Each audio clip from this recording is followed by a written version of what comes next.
Good afternoon, everyone.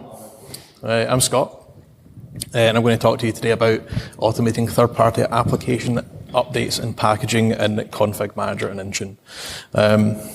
Standard slide to thank the sponsors for this week, Patch My PC being one of them. I do have my own page.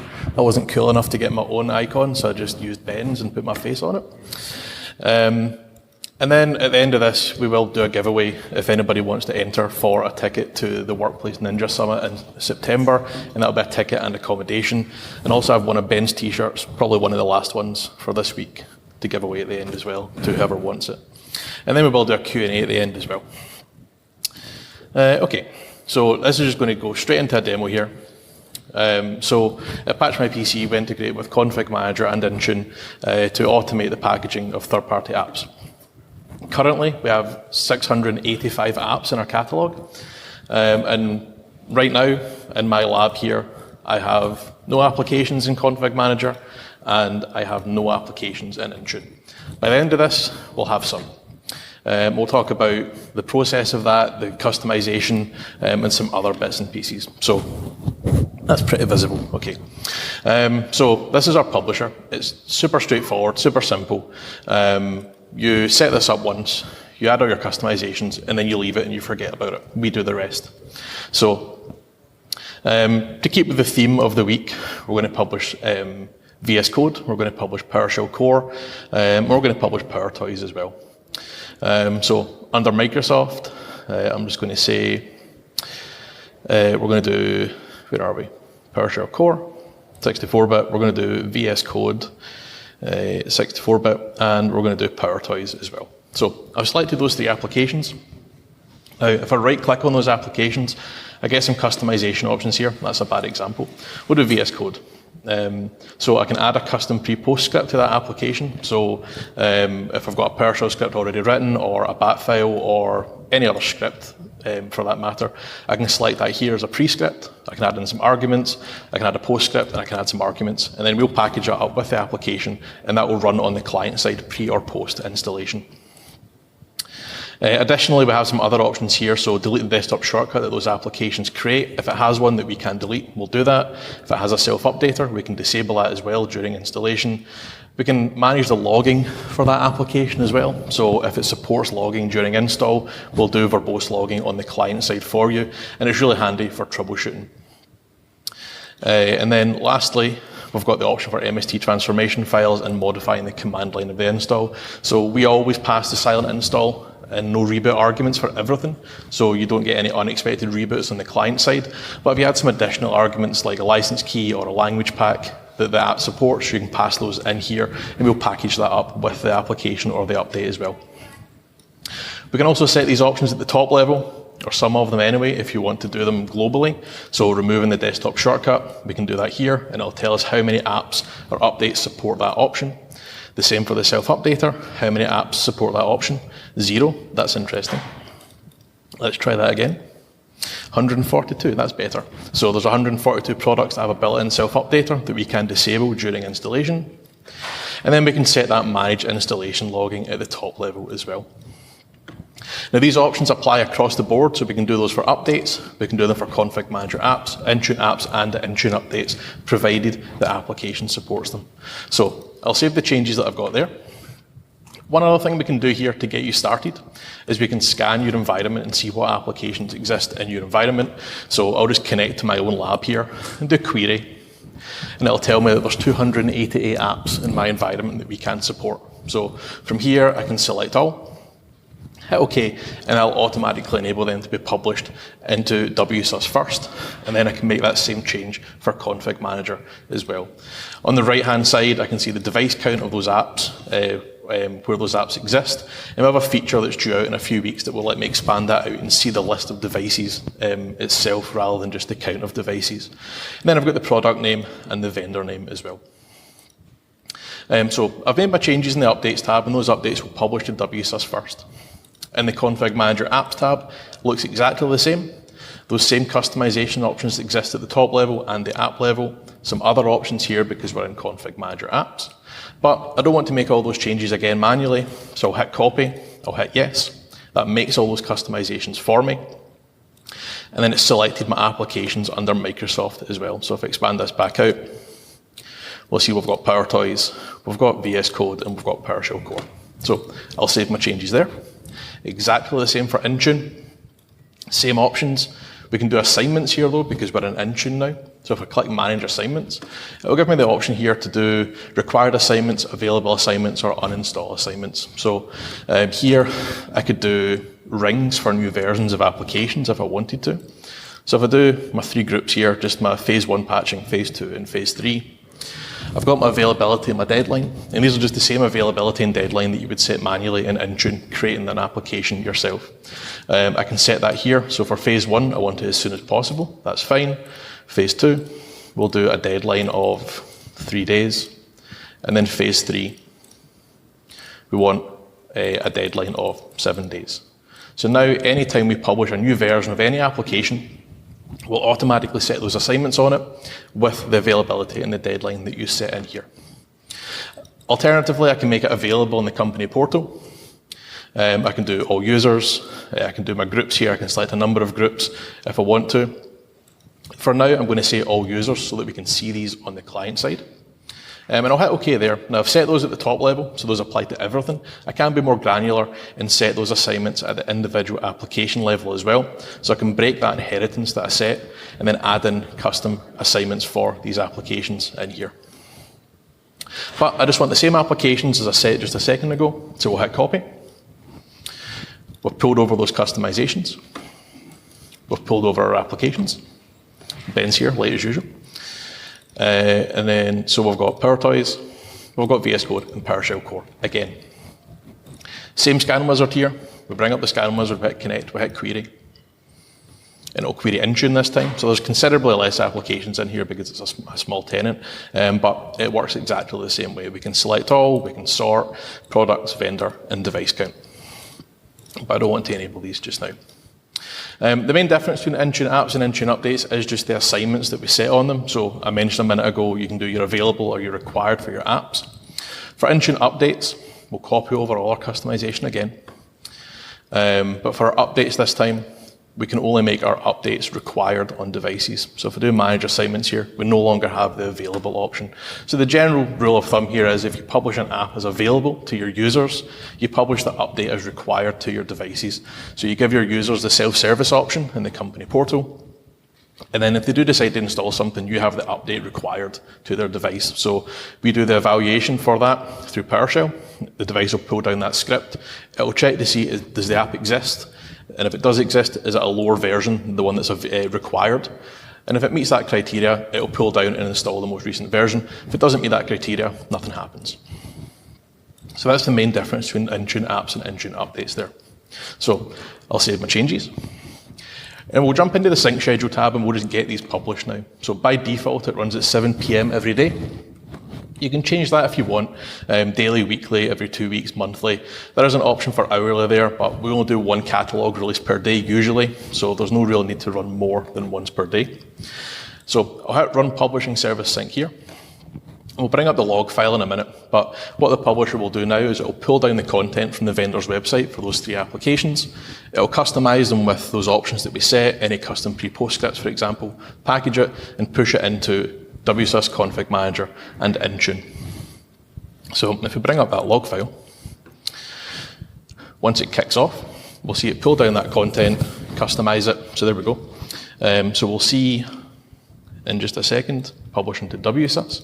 So we've signed it, and now we're calling Ssrs to publish that update. Now Ssrs is quite slow, so we'll leave this for a minute and we'll come back to it. We can do alerts as well. So alerting is quite important, I feel. So we'll do email reports and we'll do webhook notifications.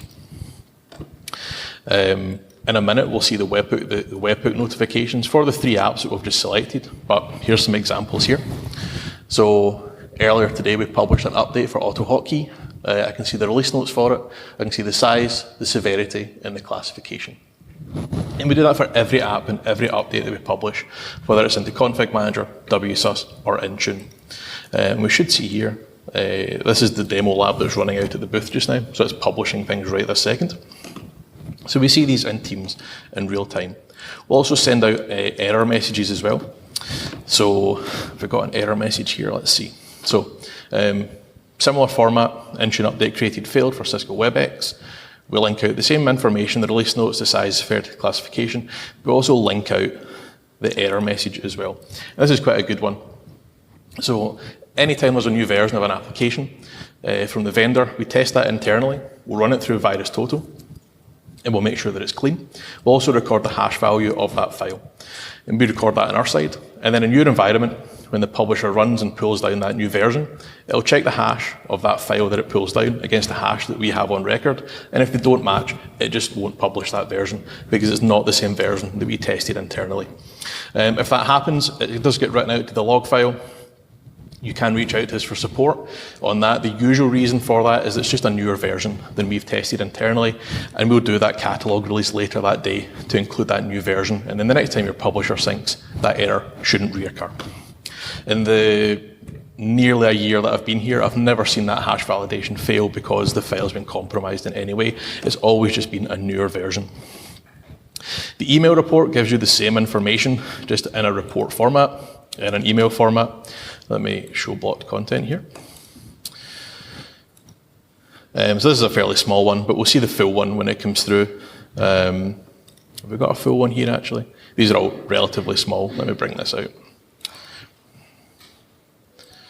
And show blocked content because it's Outlook. So similar information, the apps that were created, any assignments that were set, and any applications that were updated, applications created. And I'll show you the full report when that comes through, but this is just an idea of what it would look like in your environment.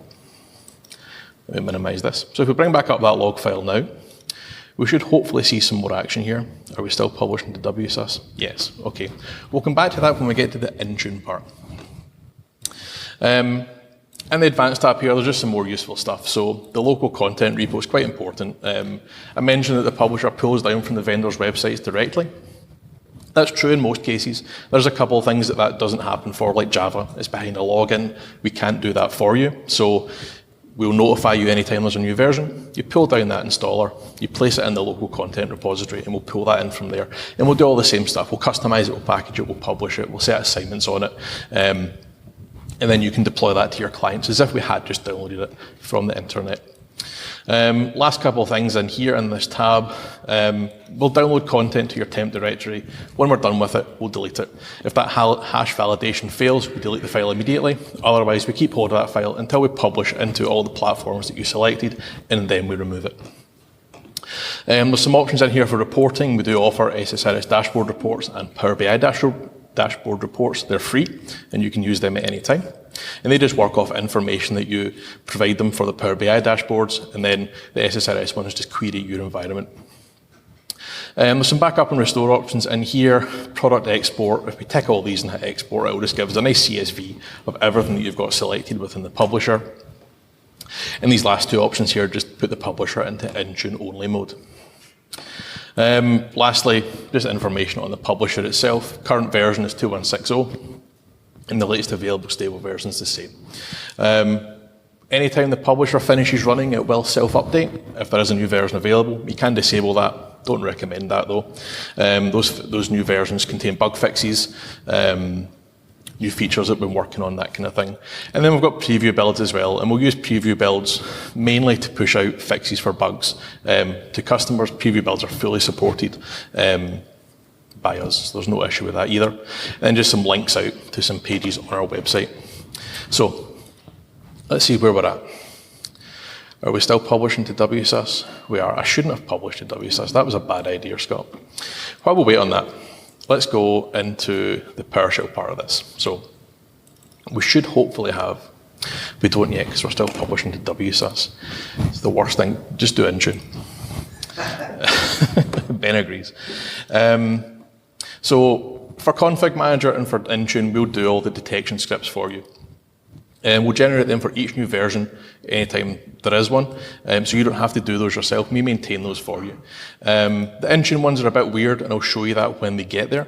But the ConfgMgr ones are relatively readable. So we're publishing an application just now, so we should have a PowerShell script in just a minute. Here we go. So the PowerToys detection script if we bring that up here. You may have seen this earlier if you saw the view talk at the coffee break, but this is what our detection script looks like.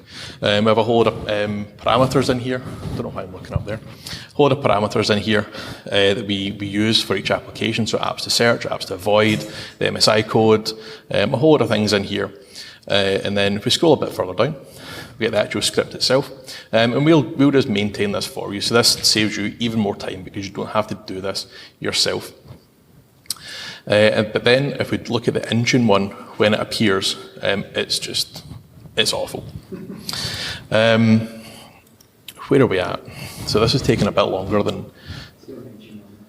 It's doing Intune now. That's a good point. So we can see here we're now uploading to Intune.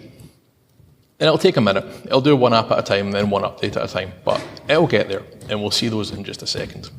While we'll wait on that, if we go back into ConfgMgr and we hit refresh now, we've got our 3 applications that we didn't have a minute ago. If we just look at PowerShell Core as an example, we go in here and we do properties. Into the Software Center tab, we've populated all the information that would show in the Software Center on the client side. The name, the architecture, any relevant URLs, the logo, any keywords that are for that, and then the description as well. And that's what shows in the Software Center on the client side. And I'll show you that in just a second. Let me deploy these first. I'll just run this handy PowerShell script. Run with PowerShell is not there. It's just gone. Okay.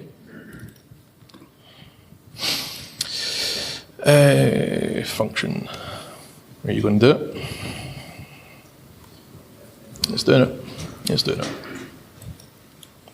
So we should see now, if we refresh this again, we've got some deployments coming in now.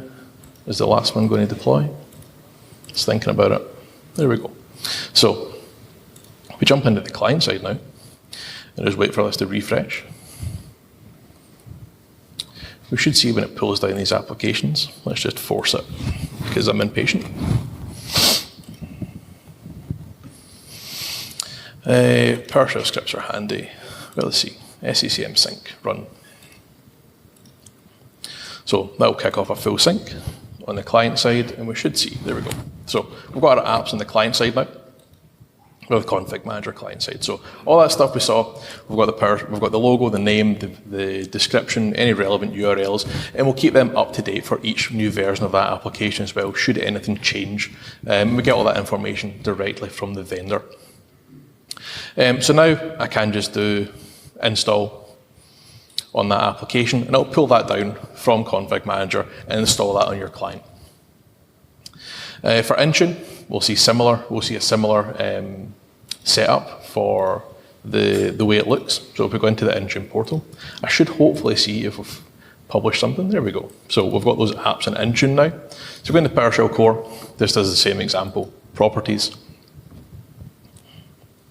We've got that same name, version, architecture, description, logo, the URLs, the install and uninstall commands, patch my PC-script runner, which is just another internal tool that we maintain. And that just coordinates everything on the client side. It does the install, the uninstall, any detection, all the customizations. Notifications is a good one. We never talked about notifications. I'll come back to that. It's not an agent in any way. It's just our wrapper for the application. And if we scroll down, we've got the detection rules here. So we've got use a custom detection script. And that's the same detection script we looked at for ConfgMgr, but it just looks a lot worse. So if we do detection scripts for Intune, what one did we open up? We opened up the PowerToys one. So this is what the PowerToys one looks like for ConfgMgr. It's nice, it's readable. If we open up the PowerToys one for Intune, it is not readable. Let's do word wrap. Word wrap. So, same script, same thing, looks awful. Have fun deciphering that. I've been here for a year and I have no idea what this does. But yeah, so we'll do the detection scripts for you. For Intune, the reason it's done like this is there is a policy size limit at the client side for Intune managed devices. And it's relatively small, it's 4 meg, there or thereabouts. And that's enforced by Microsoft. So we would have loved for them to look like this for Intune, but the more apps you publish, the more of these scripts that are there, and if they're all required on the client, when the client pulls down policy, these scripts add to that policy. And if it hits that limit, the client just stops, and it won't pull down any applications at all. We can probably publish about 600 apps-ish before you'll hit that limit. Updates have 2 scripts rather than 1, so it's round about half that. And if you decided to sign these scripts within our publisher, you're probably talking half that again, because signing all the scripts makes them considerably larger. So on the client side, on the Intune client side, let's just restart my Intune client so that it will get policy, because I'm impatient as well. We'll see the same thing as we see here, but in the company portal. We've got the nice icons, and we'll see that in just a minute. But we'll come back to notifications, which I forgot about. So we can notify your users to say there's a new version of software available. We want you to install it. So if we just look at PowerToys as an example, we've got manage conflicting processes here. So the default action is just to perform the installation, and that's fine for most things. Most things will install silently in the background without any user disruption. Some additional options: we can kill the process immediately should the application be open and the update becomes available.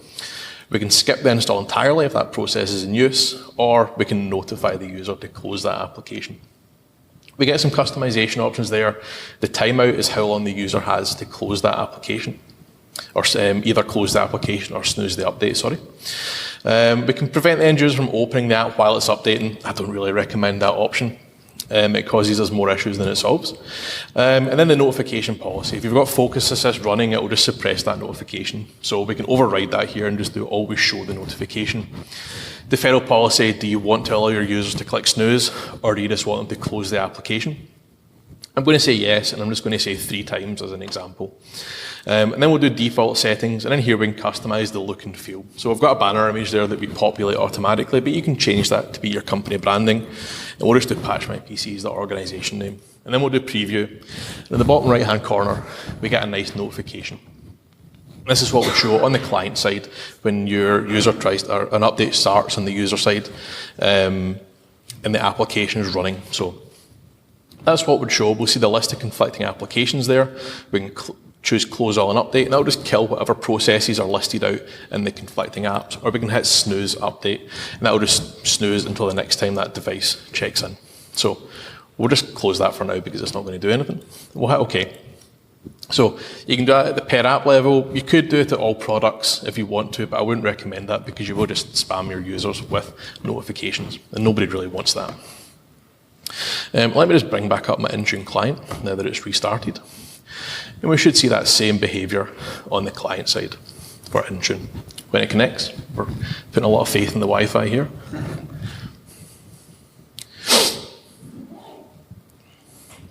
We'll just give it a second to get itself together. And we should see the company portal start up.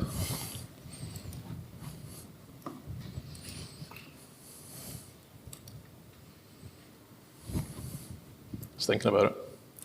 Apps. So there we go. Same 3 applications in the company portal. Same information, same icon, same description. These are all just set to available to my users, and I can install these now. If I had them deployed as required, they wouldn't show in the company portal. They would just install on the client side, but I've made these available to give them that self-service option. But I've got the updates required. So if I did install Visual Studio Code now, anytime a new version became available in Intune, we would publish it to Intune, and the client would just pull it down the next time it evaluates and install. So you don't have to worry about keeping your end users keeping those up to date. We should also have that email report now. Let me just jump back in and see that full email report now that we're done syncing. And we'll unblock the content again. So the full email report. At the top here, you've got your updates. So these are what we've published into WSUS. You've got your applications, and those are what we've published into ConfgMgr. And then we've got our Intune tenant here. So we also do multi-tenancy for MSPs. So if you had multiple tenants configured in the publisher, we would list this out per tenant. So we can see the exact same information there. PowerToys, all available users is the assignment. Same for VS Code, same for PowerShell Core. If there was any CVEs in those versions, we would list those out here and link out to the relevant information on those. And on that subject, actually, let's look at a newish feature that Ben wrote. So under Intune updates, we've got dynamic assignments. So let me just select everything here as an example. So we'll select everything and hit apply. At the top level, we'll do dynamic assignments. And if you're familiar with Config Manager, you'll be familiar with ADRs, hopefully. This is like ADRs for Intune. So we'll just do test one, not test dash, and then test one again, just as the description. So does it have a CVE? What's the severity and what's the update classification? So yes, it has a CVE. We'll do important and critical, and we'll do update classification, critical and security. We'll hit OK, and we'll hit preview, and this will take, oh no, I've done it straight away. So this looks at our catalog for anything that meets that criteria. So has it got a CVE? Yes. Is it critical or important? Yes. And then is it update classification, critical or security? And we can see here, this is everything in our catalog right now that meets that criteria. So once we've got our criteria set, we can just do a manage, and we'll just make this required to all devices. Hit OK. So now anytime the publisher runs, it'll run that same query, and if it finds anything that meets that criteria, it'll just publish it and assign it to all devices. So then your devices will pull down. Should they have that application installed and it requires that new version, they'll pull down and install that new version, and you don't have to worry about it. We just do all that for you. Do I have anything else? That's a really high level overview. Just now in the catalog, we do have 685 applications. The catalog is what you license basically, and the publisher. There's no restrictions to the applications based on your license. You license the publisher and you get the full catalog. Let me think. The applications in the catalog, that's a good point. Everything that's in there is pretty much from customer requests. So if there's something that's missing from the catalog, or like an application, or there's a feature that you would like, that you think would be really useful, ask for it. Pretty much everything that we do comes from customer requests. At the end of the day, it's our customers that use the application. So if we can do more for them, then fantastic. And then we put all that in our roadmap. And in here you can see everything that we're working on just now. Anything that's got a yellow icon next to it, which is pretty much everything really, came from a customer request.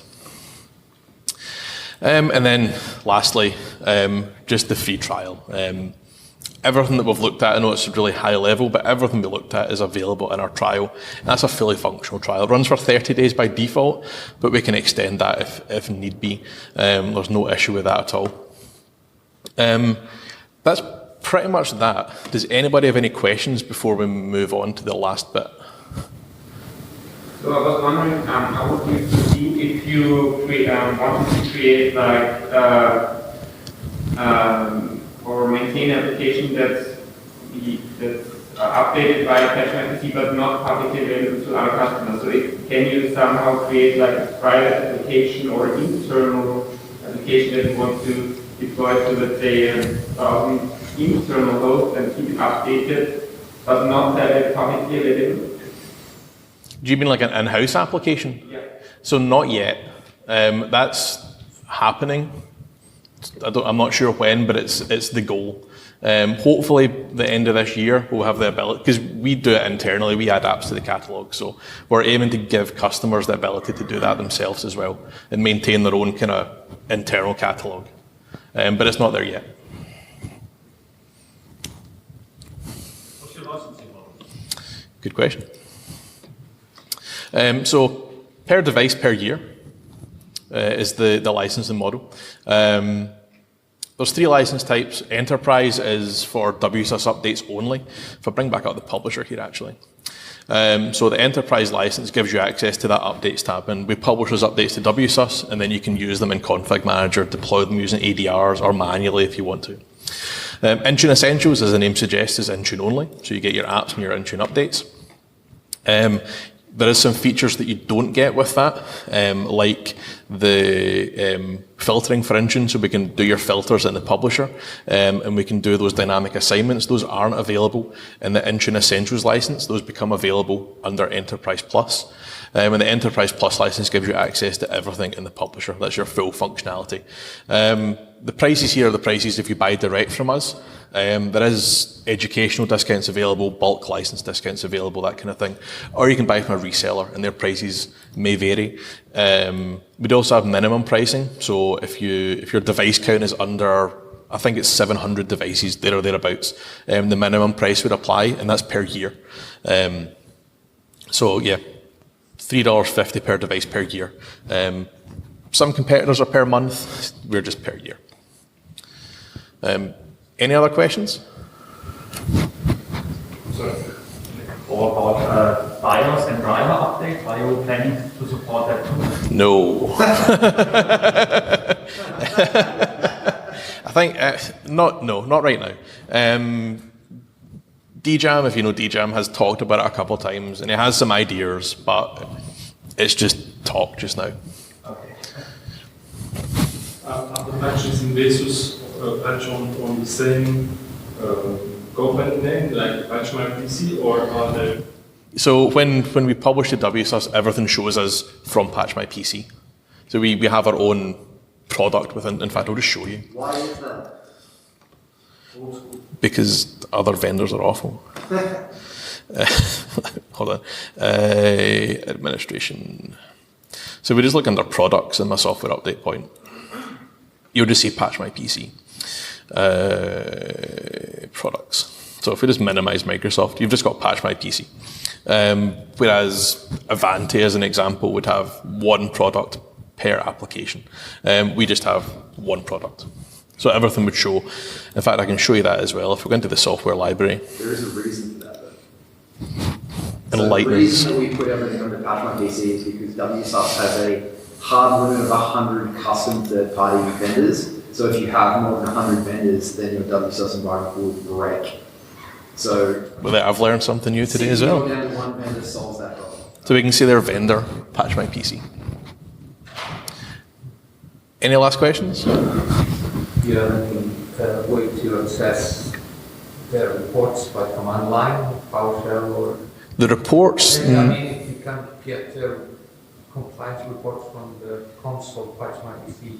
As we got the report in the email that you show us. Is there any way to retrieve that report? So the email report specifically, not right now. I mean, we do it's the webhook or the email report just now. But that's an interesting idea. Come and speak to us at the booth afterwards. Yeah. Anything else? You mentioned logging is client side, right? You can do client side logging. So, yeah, go.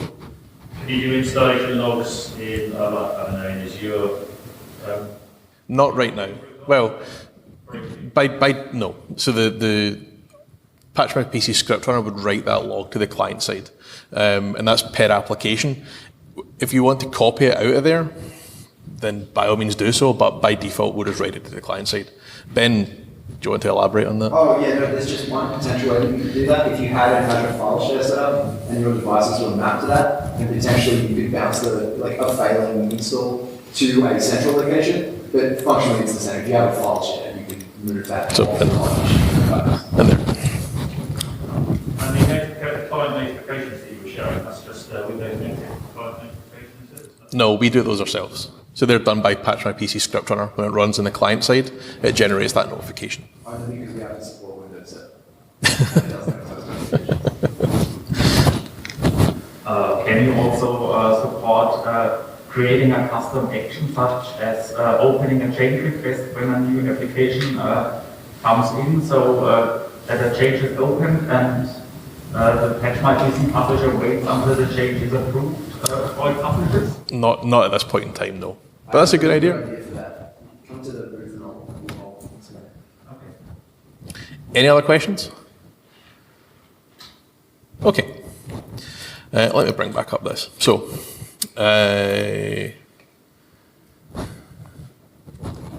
okay, so first things first, we have a t-shirt. Does anybody want one of Ben's last t-shirts? First person to raise their hand. There you go. Okay, so last thing, we'll give away this ticket. Now, it is flights and not flights. It's the ticket and the hotel stay for the Workplace Ninja conference in September in Switzerland. So you're more than welcome to enter this. Just please only enter if you can actually attend or get the flights. So if you want to go to swagit.io on your phones just now, if you want to enter, put that code in. We'll give you a couple minutes, and then we'll pick somebody, and then you'll get the ticket and you'll get your hotel stay for the conference, and then that's us. Can you describe what the event is? Oh, now you're asking. I just get given the ticket to give away. Dave's going though. Yeah, do you want to explain? What's that? What the conference is? I guess I shouldn't say it's the best conference in Europe right now. But you know, if you're in management and IT and security and Azure, it's a conference of about 300 people in a beautiful city in Switzerland. I haven't been to yet, but I've seen the pictures. And middle of September, so like the 12th to 14th. I know 80 speakers and sessions are already lined up, so it's pretty good. And I think we're hosting a party for it. Oh yeah, we're hosting a big ass party as well. I think we wrote a check for $70,000 US for the party. So yeah, if there's any reason to go, that's it, right? I've got 2 entrants.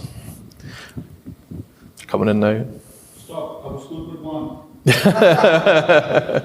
have 3 phones. I'm entering all of them. I'm going to set a timer for 3 minutes. Yeah, well, give it to 22, 22 on the clock. Okay. Yeah.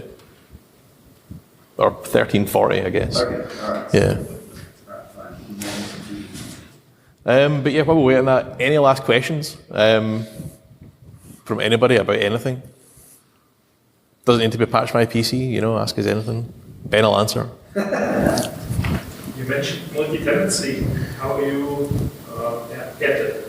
So if you have multiple Intune tenants, can you publish the same application at once? So you can manage the multiple tenants within the publisher. I don't have it configured just now, but if you come to the booth, I can show you. But you can manage currently up to 10 tenants within the publisher, and you can make all your customizations per tenant. And then when you hit save and the publisher runs, it'll just churn through the tenants and publish all the apps and things that you've selected. Any other questions? So you said that you package up some pages for the installation of the pop-up and so on. Does that mean that the paths of the application change? No. Of the client? So the installer of The attributes Yeah. might trigger on the client side. So- It has changed from the original. we don't change the vendor's installer in any way. We use Patch My PC script runner and we wrap everything up. And the basics of it is it just runs the vendor's installer. So the installer doesn't change. Yeah, the hash check that gets the installation. Yeah. video, no? Yeah, that's it. Yeah. Anything else? Cool. You typically run the client, so you start the client. I assume that's a front end for a service. So this. So for ConfgMgr and Ssrs, you would want this installed in your top level software update point. For Intune only, you could run it anywhere really. If there's more than one admin accessing it, just have it on a central device. It could be a server, it could be a Windows 10 device. You could host that on a VM in Azure. It's entirely up to you. That's why it has to be local to the service. For now, there's a SaaS solution in the works. Yeah.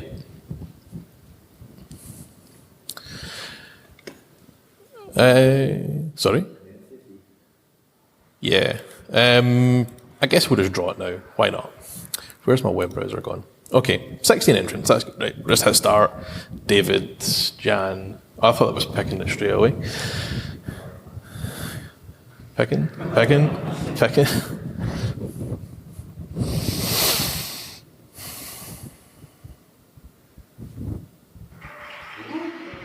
Cool. So, come and see me. Let me just grab a screenshot of this. Yeah, come and see me at the booth, and we'll get that sorted. But yeah, that's everything I've got for you. Thank you for your time.